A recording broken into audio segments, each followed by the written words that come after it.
Chapter 22, Family History. The next day, I expected to see Son Joe at one of the intermediate camps, but he wasn't hiding out in either one. This meant they had figured out a way to get him down to the Porter camp, or else Captain Scheck had gotten his hands on him. Whatever his fate, I didn't have a lot of time to worry about it, because our trip down to base camp was a nightmare. Once again, the weather had warmed up, turning some of the glacial rivers into raging torrents. If we had boats and paddles instead of crampons and ice axes, we could have been down to base camp in minutes. By the time we reached the first intermediate camp, about half our party was ready to give up and spend another night high on the mountain. "We should push on," Dietrich urged them. "We need to get the frostbite taken care of. We can be at base camp in 3 hours." Unfortunately, no one else seemed to share his opinion, including the other Germans on his team, who I think blamed him for their summit failure. They sat on rocks, staring at him dully, as if he had lost his mind. But Dietrich was right. We were headed downhill. Even with their injuries, it wouldn't take long to get to base camp. I knew they were tired and hurting, so was I. But spending another night at a crummy camp this close to base was stupid. The Sherpas appeared to be behind Dietrich 100%. None of them had even sat down to rest. "I think Dietrich is right," I said. One of the Germans laughed. "Ah, now we have a child telling us what to do." Some of the others laughed with him. Ouch. I should have kept my mouth shut. I wasn't really in a position to tell them what to do, even if I was right. "What's the matter with all of you?" someone behind us shouted. I turned around and was shocked to see Josh. And he wasn't alone. "Bad weather coming in tonight," Zopa added. "You cannot stay here." Josh was grinning, but I could tell he wasn't feeling well. His eyes were bloodshot and he looked pale and haggard. He patted Dietrich on the back. "Sorry about the trouble up on the mountain." Dietrich looked like he was about ready to cry. I wasn't sure if it was from grief over the dead climbers or relief that Josh and Zopa had shown up to give him a hand. Josh walked over to the sitting climbers. "If we leave right now, we should be able to get down before dark. We have a team of doctors waiting to treat you. Hot food. Get up. Let's go." No one was laughing at Joshua Wood. I remembered what my mother said about there being no one better than Josh when you are at the end of your rope. He was obviously sick, but here he was encouraging climbers who weren't even members of his own expedition. Slowly, one by one, they started getting to their feet. Zopa took the lead with Dietrich. Josh and I followed behind. "How was Camp 4?" he asked tiredly. "Any problems?" It was hard, but not as bad as I thought it would be. My ribs hurt from trying to get enough air. "No worries. Everybody goes through it. Zopa says you're ready for the summit." It was one thing for Zopa to give me some words of encouragement after a hard climb. It was another thing for him to tell Josh that I was ready to summit. I didn't know what to say. At that point, the summit seemed like too big of a subject to tackle, and maybe even bad luck to talk about. I think Josh knew how I felt, maybe better than I did, because he didn't say any more about it. The squirt of paranoia from a few days before seemed to have evaporated. What happened with Zopa and Captain Scheck? I asked. A mini revolution. As soon as the porters and Sherpas heard about Zopa's arrest, they all gathered around Scheck's headquarters to hold a silent vigil. They were there when the chopper landed. Scheck tried to disperse them, but they wouldn't budge. He hauled Zopa into the building, hoping to outweight them, but that didn't work. They'd still be there if he hadn't cut Zopa loose. He had no choice but to let him go. And Son Joe, that's the best part. Scheck pulled all the soldiers back to headquarters, which made it easy to sneak Son Joe back into the Porter camp. If he hadn't detained Zopa, I'm not sure how we would have gotten Son Joe off the mountain. He might have had to stay at one of the intermediate camps until he tried for the summit. Why is Captain Scheck so worried about him? I think he knows more about what we're trying to do than he's saying. How'd he find out? Josh shrugged. It's hard to keep a secret up here, even if everybody keeps their mouths shut. Speaking of which, he slowed down. Your mom called. The grin was gone. His easygoing mood had completely changed. Why'd you write her? He asked. Because she wrote to me. I said a little more belligerently than I intended. I guess my mood had changed too. Josh looked confused. Because she wrote to me. I said a little more belligerently than I intended. I guess my mood had changed too. Josh looked confused. I knew that one day I'd have this conversation with him, but I didn't think it would be at 20,000 feet with him sick and me so tired I could barely lift my feet. But I guess there's no ideal time or place for something like this. I thought we had an agreement, he said. I thought we were going to let me handle your mother. There was no agreement, I said, and I didn't think anyone could handle my mother. We glared at each other. The least you could have done, he said, was to tell me that you wrote her so I wasn't blindsided. The least you could have done is to write me back. What the hell are you talking about? I sent you letters. You mean we were a kid? Yeah. So, you got the letters? I shouted. He stopped and pulled his goggles around his neck. Yeah, I got your letters. What does that have to do with telling your mother about Everest? Everything, I said. He didn't get it, and he didn't seem to care. Well, she's royally pissed off, he said. It was all I could do to stop her from flying over here and yanking you off the mountain.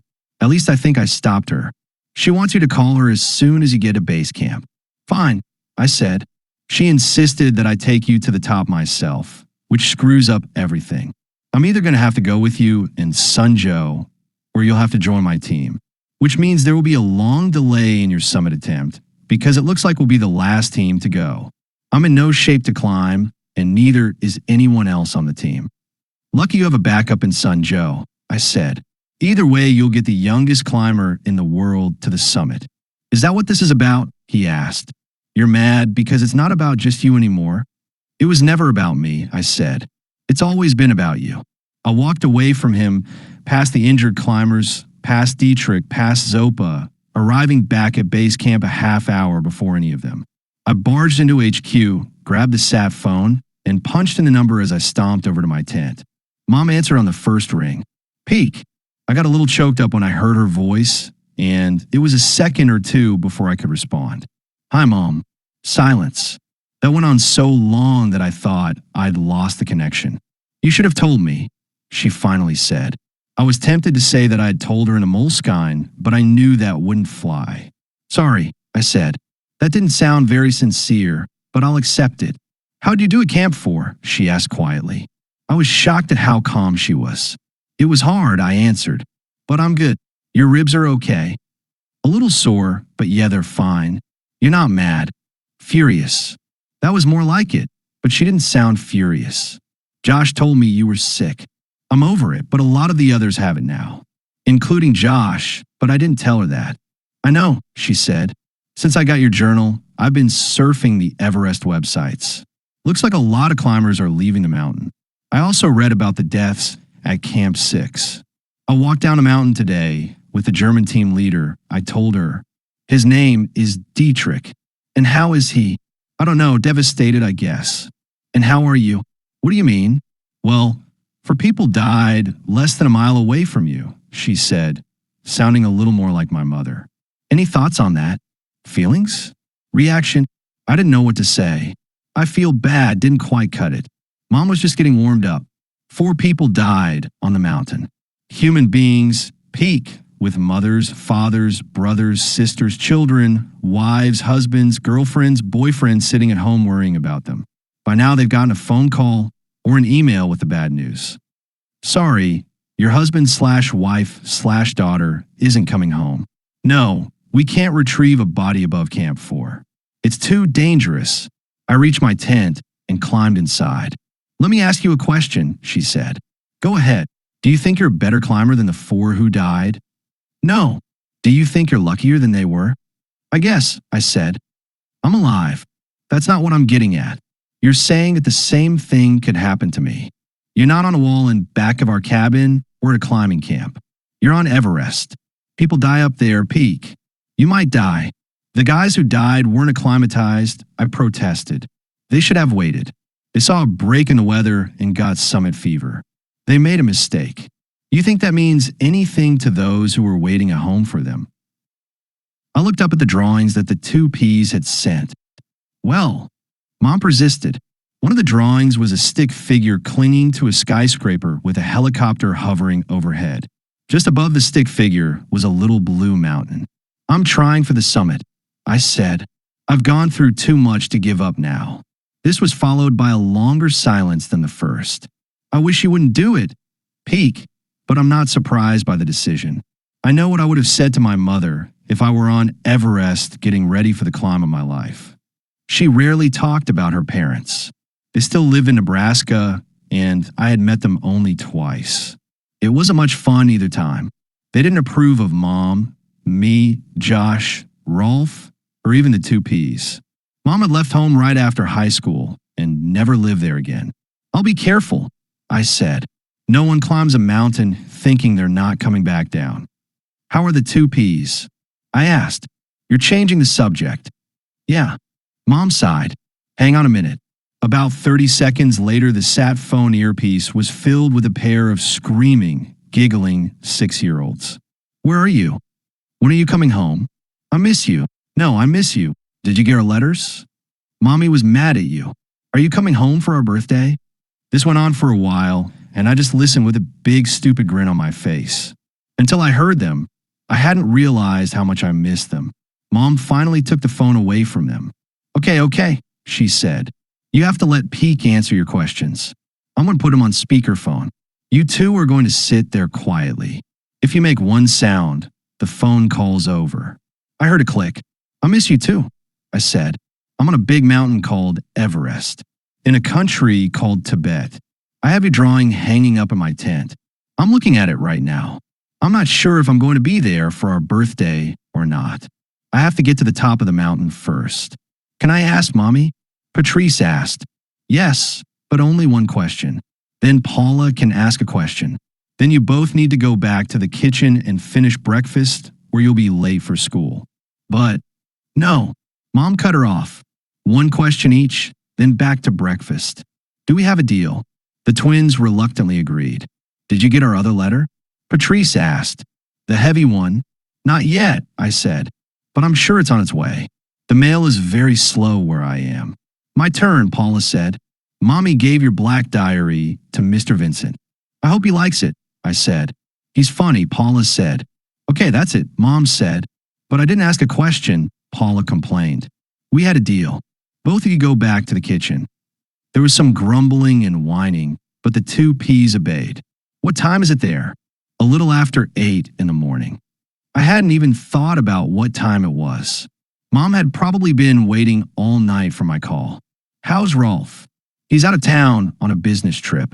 He'll be back tonight, and he's going to be upset that he missed your call. Mom sighed. Peak, I gave it my best shot to try to talk you out of trying for the summit. But now that the decision has been made, you need to focus on the task. You can't think about me, Paula, Patrice, Rolf, or anyone else. To stay alive, you're going to have to think only about yourself. Do you know why I quit climbing? Yeah, I said. You fell from the wall and back of. No, she interrupted. I quit because of you. What? With some work, I could have gotten my climbing condition back. In fact, the reason I went for that climb the day I fell was because Josh wanted me to get back on the circuit with him. Just before I fell, I was thinking about what would happen if a rattlesnake slithered up to my baby strapped in his car seat down below. If I'd been thinking about the climb, I would have realized the rock I grabbed was loose before I put weight on it. To climb at Josh's level, you have to be completely selfish, Peak. When you were born, I couldn't do that anymore. With some work, I could have gotten my climbing condition back. In fact, the reason I went for that climb the day I fell was because Josh wanted me to get back on the circuit with him. Just before I fell, I was thinking about what would happen if a rattlesnake slithered up to my baby strapped in his car seat down below. If I'd been thinking about the climb, I would have realized the rock I grabbed was loose before I put weight on it. To climb at Josh's level, you have to be completely selfish, Peak. When you were born, I couldn't do that anymore. I have no doubt you have the physical ability to summit Everest or any other mountain you want. But you may not have the ability to not care. For the next few weeks, you have to harden yourself inside. Your guts and heart need to be stone cold. I didn't do a lot of high altitude when I was climbing, but I did enough to know that the thin air messes with your brain. You need to forget everything else and concentrate on the climb. You have enough experience to know when it's over. And when it's over, don't take another step higher. If you do, it could be over for good. Turn around. There's no shame in it. Live to climb another day. And when you come back down, I hope that good and caring heart of yours thaws. It's the most important muscle you have. I love you, Peak. And with this, she cut the connection. I don't know how long I lay there thinking about what she said, but I can tell you there were plenty of tears.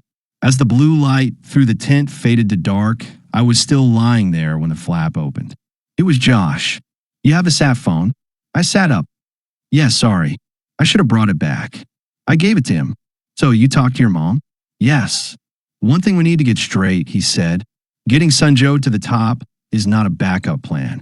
I'm giving him a shot because I owe him and Zopa. What do you mean? 2 years ago, Kitar saved my life. Sunjo's father? Up on K2. You're the climber who survived. We've been snowed in for 3 days. No food, no OS, no hope of survival. I watched my climbing party die one by one until I was the only one left. I should have been next, but Kitar came up the mountain through the worst blizzard I've ever seen. He came alone. None of the other Sherpas would come with him. He all but carried me back down. When we got to base, we stumbled into the aid tent. I took one cot. Kitar took the other. While Leah was treating my frostbite and giving me 4 fluids, the man who saved my life died not 4 feet away from me. His heart gave out. I didn't even get a chance to thank him. I thought you ought to know. He closed the flap, and I heard his footsteps crunching through the snow as he walked away.